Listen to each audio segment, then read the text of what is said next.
Jai Hind everyone. Today I am going to teach you displacement reaction, that is your next reaction. अभी तक आपने क्या पढ़ा है? कॉम्बिनेशन रिएक्शन, फिर डिकम्पोजिशन, फिर डिकम्पोजिशन के 3 सब पार्ट आप पढ़े हो. अब आपको जो पढ़ना है वो क्या है? Displacement reaction. तो what is displacement reaction? Displacement का मतलब आप लोग समझ रहे हो, ठीक है? किसी चीज को डिस्प्लेस कर देना मीन्स यहाँ से हटा करके आप उनकी जगह चेंज कर दो. लेकिन यहाँ पर जो आप डिस्प्लेसमेंट रिएक्शन जब पढ़ रहे हो, भाई केमिस्ट्री है ना, तो metal, non metal, compound, atom के बगैर तो कंप्लीट नहीं होगी. तो डिस्प्लेसमेंट रिएक्शन में आपको जो पढ़ना है, in this reaction highly reactive metal displaces the less reactive metal from its compound. Displacement reaction में हाईली रिएक्टिव मेटल क्या करता है? लेस रिएक्टिव मेटल को डिस्प्लेस करके एक न्यू कंपाउंड का फॉर्मेशन करता है. अब देखिए यहाँ बगल में मैंने रिएक्टिविटी सीरीज नोट की है. इसको रिएक्टिविटी सीरीज बोलते हैं. आपके 3rd चैप्टर में आपकी बुक में भी दिया गया है, एनसीईआरटी में भी दिया गया है, वीके में भी दिया गया. तो ये है आपका रिएक्टिविटी सीरीज. पहले तो आप यही समझ लो, रिएक्टिविटी सीरीज में जब आप डाउनवर्ड टू अपवर्ड मूव करोगे, मींस नीचे से ऊपर की ओर मूव करोगे, तो रिएक्टिविटी सीरीज क्या होगी? इंक्रीज करती जाएगी, बढ़ती जाएगी. बट जब आप अपवर्ड टू डाउनवर्ड मूव करोगे, देखिए आप यहाँ पे एरो दिखाया गया है, अपवर्ड से आप डाउनवर्ड की ओर मूव कर रहे हो, तो रिएक्टिविटी सीरीज क्या होगी? रिएक्टिविटी क्या होगी? डिक्रीज करेगी. डाउनवर्ड टू अपवर्ड मूव कर रहा हो तो इंक्रीज कर रही है. उधर मैंने नोट नहीं किया डिक्रीज, क्योंकि उधर दिख नहीं रहा है, ठीक है? तो डाउनवर्ड से आप अपवर्ड डायरेक्शन में जाओगे तो रिएक्टिविटी क्या होगी? मेटल की इंक्रीज करेगी. जब आप अपवर्ड टू डाउनवर्ड डायरेक्शन में आओगे तो रिएक्टिविटी मेटल की क्या होगी? डिक्रीज करेगी. अब ये आप नोट है, अब आप इस खुद समझ लो कि अगर सबसे ऊपर पोटेशियम है, मींस इन सब में potassium is very highly reactive metal. Potassium के बाद सोडियम है, तो अगर हम पोटेशियम और सोडियम की बात करें तो sodium is less reactive than potassium. Means potassium के पास ये एबिलिटी है कि वो सोडियम को डिस्प्लेस कर दे, बट सोडियम के पास ये एबिलिटी नहीं है कि वो पोटेशियम को डिस्प्लेस कर पाए, है ना? तो ये सारी चीजें आप थोड़ा ध्यान में रखना कि किसके बाद क्या आता है, कौन सा मेटल आता है. वो मेटल रिएक्टिविटी सीरीज में अगर 2 मेटल दिए गए, किसी भी रिएक्शन में 2 मेटल आपको दिख रहा है, अब आप उन दोनों में आपको ये कंपेयर करना है कि कौन सा मेटल रिएक्टिविटी सीरीज में ऊपर आता है, कौन सा नीचे आता है. तो आप ये समझ सकते हो कि जो मेटल ऊपर आएंगे लाइक सोडियम, पोटेशियम, कैल्शियम, ये सब आपके क्या है? हाईली रिएक्टिव मेटल है. जो मिड में आ रहे हैं वो क्या है? मॉडरेट रिएक्टिव मेटल है. और जो सबसे नीचे आ रहे हैं वो क्या है? आपके लीस्ट रिएक्टिव मेटल है. तो ये तो हो गई मेटल की रिएक्टिविटी सीरीज, और उनके रिएक्टिविटी के अकॉर्डिंग उनको अरेंज किया गया.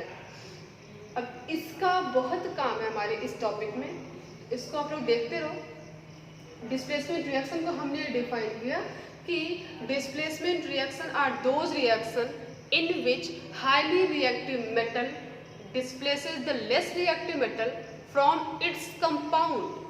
कंपाउंड की बात हो रही है. इसके साथ साथ आप ये भी ध्यान रखना कि मेटल मेटल को ही डिस्प्लेस कर सकता है, नॉन मेटल को ही डिस्प्लेस कर सकता है. अगर कंपाउंड है उसमें क्या है, मान लो उस कंपाउंड में मेटल प्रेजेंट है, उस कंपाउंड में मेटल प्रेजेंट है, लेकिन उसका रिएक्शन आप जिसके साथ करा रहे हो वो क्या है? नॉन मेटल है. तब वहां पे डिस्प्लेसमेंट नहीं होगा. मेटल नॉन मेटल को डिस्प्लेस नहीं कर सकता है, नॉन मेटल मेटल को डिस्प्लेस नहीं कर सकता है. हमेशा इस बात को ध्यान में रखना कि मेटल मेटल को डिस्प्लेस करेगा, नॉन मेटल को डिस्प्लेस करेगा. अब पहले तुम इसको डिफाइन कर लेते हो. Those reaction in which those reaction in which highly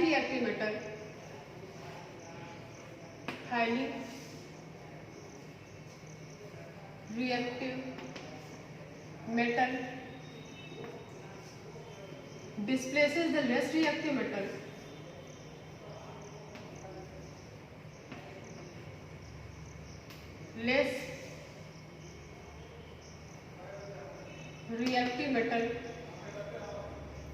from its compound.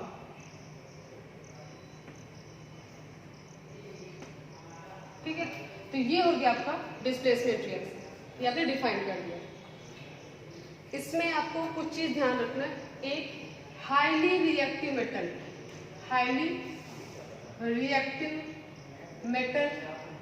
displaces the less reactive metal from its compound। तो इस पर आपको फोकस करना है कि हाईली रिएक्टिव मेटल ही डिस्प्लेस कर पाएगा, लेस रिएक्टिव मेटल डिस्प्लेस नहीं कर पाएगा। क्यों नहीं कर पाएगा? आपको पता ही है, जो कमजोर है वो अपने से मजबूत को कैसे डिस्प्लेस कर पाएगा? पॉसिबल ही नहीं है। तो हमेशा कमजोर लोगों को सरेंडर करना पड़ता है, लाइक मी, है ना? अरे यार, तो ये डिफाइन कर लिया हमने, इसको मैं रब कर रही हूँ।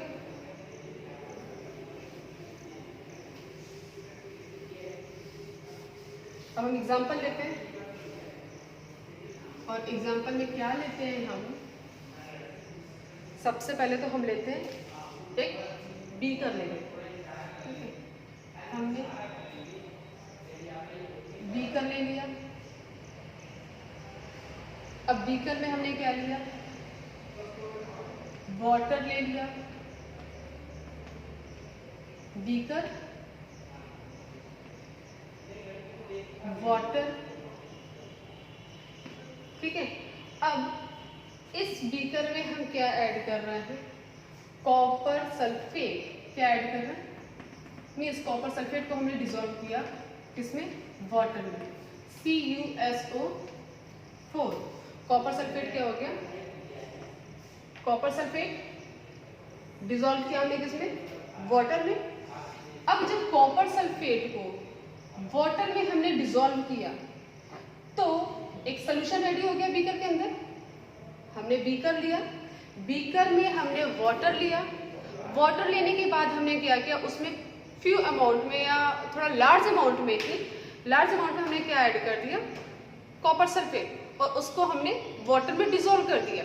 अब जब डिसॉल्व कर दिया तो इस बीकर के अंदर एक सोल्यूशन बन गया, और वो सोल्यूशन क्या हो गया हमारा? Aqueous copper sulphate. जो सोल्यूशन हमारा है वो क्या है? Aqueous copper sulphate. अब देखिए, सोल्यूशन रेडी हो जाने के बाद हम क्या कर रहे हैं? इस सोल्यूशन में, अब इसको रब कर देना, इस सोल्यूशन में हम एक आयरन नील ऐड कर रहे हैं, डिप कर देंगे। आयरन नील को हम डिप कर देंगे।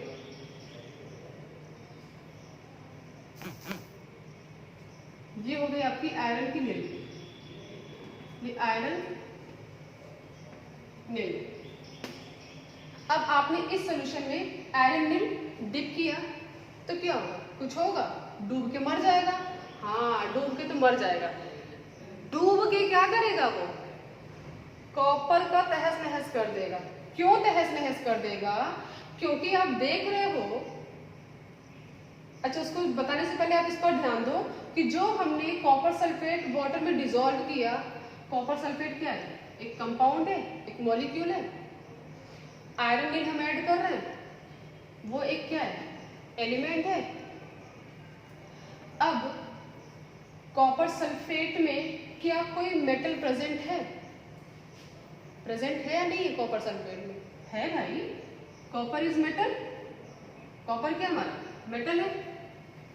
और जो नेक्स्ट एलिमेंट हमने लिया है आयरन, वो क्या है? नॉन मेटल है ना? हाँ, नहीं, नॉन मेटल नहीं है। आयरन क्या है? मेटल है। ये भी मेटल है। अब देखना है आपको कि आयरन इज मोर रिएक्टिव और copper is more reactive, copper ज्यादा रिएक्टिव है या फिर आयरन? तो इसके लिए आपको रिएक्टिविटी सीरीज में जाना पड़ेगा। रिएक्टिविटी सीरीज में जरा आप नजर घुमा के देखो तो आयरन कहाँ पे? आयरन कॉपर से ऊपर आ रहा है या कॉपर से नीचे आ रहा है? तो आयरन कॉपर से ऊपर आ रहा है। आयरन आपका जिंक के नीचे, कॉपर आपका हाइड्रोजन मीन्स आयरन आ रहा है, आयरन के बाद लेड है, लेड के बाद हाइड्रोजन है, हाइड्रोजन के बाद कॉपर है। तो ये आपका रिएक्टिविटी सीरीज में आयरन ऊपर है कॉपर से, means iron is more reactive than copper, and iron has ability to displace the copper and form a new compound, and that compound is ferrous sulfate। वो compound क्या है? Ferrous sulphate है। तो हम इसी को दिखा देते हैं। जब हमने इसमें आयरन मिल ऐड किया तो धीमे धीमे धीमे धीमे स्लोली स्लोली आयरन क्या करेगा? कॉपर को धक्का मारना स्टार्ट करेगा, और धक्का मारते मारते धक्का मारते मारते अपनी पोजीशन बना लेगा, और वो मिल करके बना लेगा ferrous sulphate and copper. Copper क्या हो गया? अलग हो गया। फाइनली ये अपने मिशन में कामयाब हो गया, कॉपर को धक्का मार के अलग किया और अपनी पोजीशन बना लिया, फेरस सल्फेट। अब देखिए कॉपर सल्फेट का जो कलर था वो क्या था? ब्लू कलर था। कॉपर सल्फेट यहीं पे नोट कर देते हैं, ब्लू कलर था। बट जब कॉपर को आयरन ने डिस्प्लेस किया, और डिस्प्लेस करने के बाद FeSO4 का जो फॉर्मेशन हुआ है, तो इनका जो कलर है वो क्या है? ग्रीन कलर, ग्रीन कलर है ना। तो अभी हम नेक्स्ट वीडियो में और आपको आगे बताते हैं। इसमें इतना ही।